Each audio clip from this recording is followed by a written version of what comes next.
Mengikut Tuhan Yesus bukanlah hal yang gampang. Dalam keseharian kita tidak tahu ketika kita mengikut Yesus. Saat bahaya datang, bagaimana respon kita terhadap hal tersebut? Saat itulah kita bisa membedakan iman yang asli atau palsu. Mengapa Petrus mengikuti Tuhan dari jauh?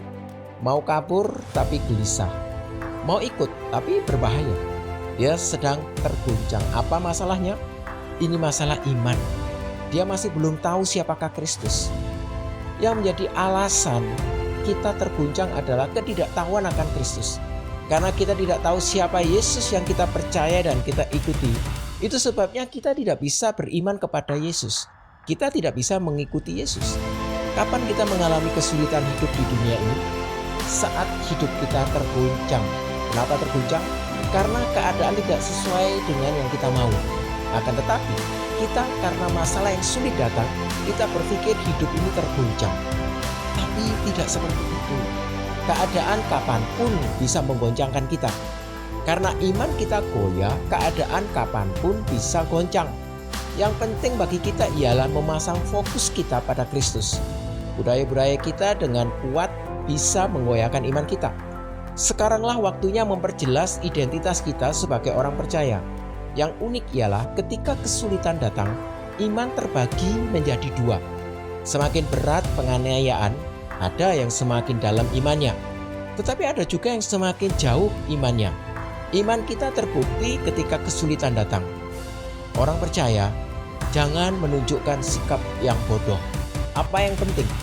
Di masa seperti ini, dalam lingkungan yang tidak bersahabat ini, apa yang harus dibuktikan oleh orang Kristen? Di kondisi yang sulit ini, yang harus kita fokuskan adalah bagaimana mempertahankan iman kita dalam situasi seperti ini. Bagaimana menjaga iman kita. Silakan dunia ini tergoncang, tapi iman kita jangan ikut tergoncang.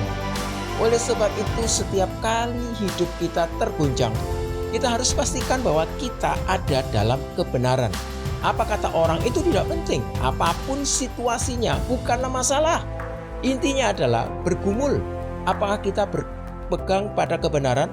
Kalau kita ada dalam kebenaran, kita tidak akan goyah. Kristus yang menjadi batu karang kita.